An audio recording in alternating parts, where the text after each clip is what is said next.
Today I'm going to show you how to do this. It's a granny stitch, and I've made this triangle shawl, and it's a very sparkly shawl. As you can see, that has a nice little sparklers running through here. It's a very simple stitch to learn.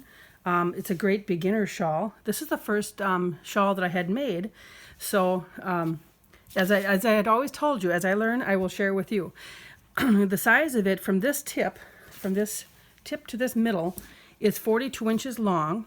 It is 43 rows from this tip to this tip over here. You know, each row goes up. We start on the bottom and we work up. The width of it on top, this longer part here, that width is 48 inches long. And I've used about 2 1/4 skeins. And this is Caron. It's from Yarn Inspirations. It's Caron Simply Soft, but it's called Party. This one here is Grape Sparkle, because you can see the little sparkles coming through here. So I've used 2 about 1/4 of these, which is going to equate to about 388 yards. So you want to make sure that you have enough once you get going, unless you're going to switch colors, which I think that would really be pretty too, to use a variegated colored yarn to work this stitch. I just think it would be beautiful, but it is really truly a simple stitch to learn. I'm going to set this aside and I'm going to show you how to start. And really, once you get going, it's really a fun shawl to make, and I got to find the end of my yarn. Here it is.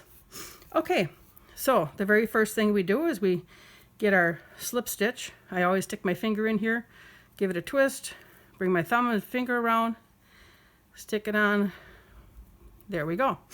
This is my slip stitch. It does, I can adjust how big or how small I want that hole to be. That's what's nice about it. I can make it bigger, I can make it smaller. You see that? Just by pulling that tail.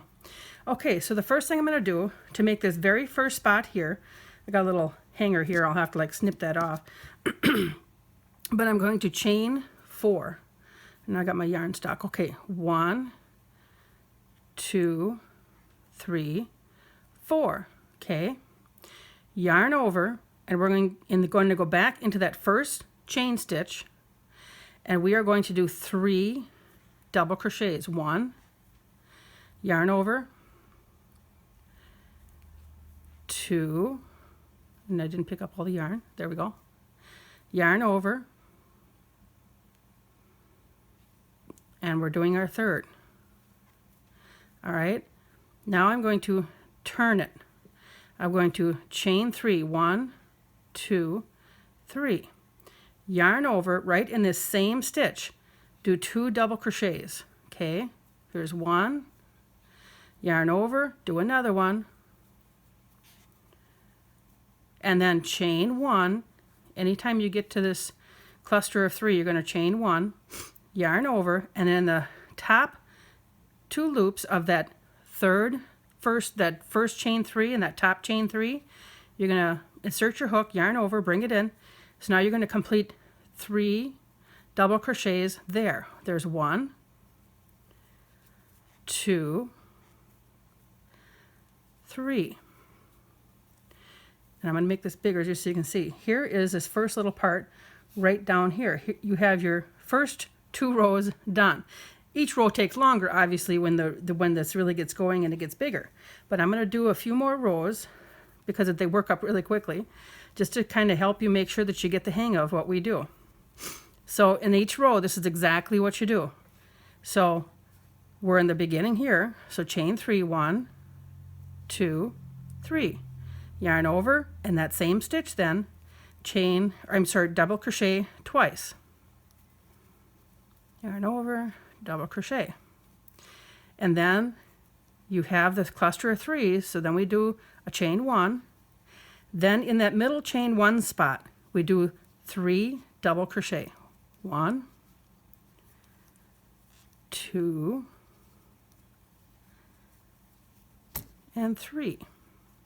Okay, now we're going to chain 1, and I got to get more yarn, pardon me. Here we go. All right, yarn over, and in that top 2 loops of that 3rd chain, if I can get it here, there we go, bring it through and complete your first double crochet, and then 2 more.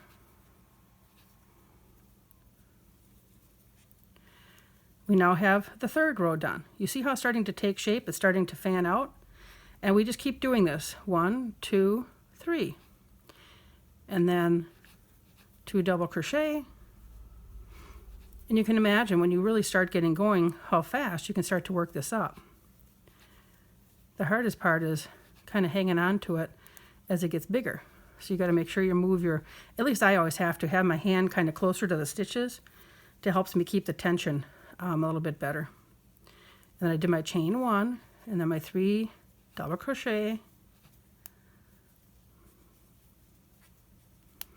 Whoopsies, chain 1. And then in here, we got to put our hook in that end stitch and do 3 double crochets.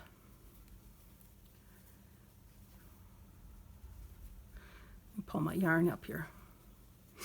And that is, so now we have 1, 2, 3, 4 rows done. So you just continue on until you have it your desired size. If you want a smaller one, you can make a smaller one. If you would like a larger one in this, you can certainly make a larger one. You can change colors at the end of a row, in the middle of rows. However you'd like to make this. Once you have those basic stitches down, the varieties of what you can do is endless. I hope you enjoyed watching this. If you want to make sure that you keep up with any new tutorials that I post, go ahead and subscribe. Otherwise, the pattern for this will be on patternprincess.com. Thank you again.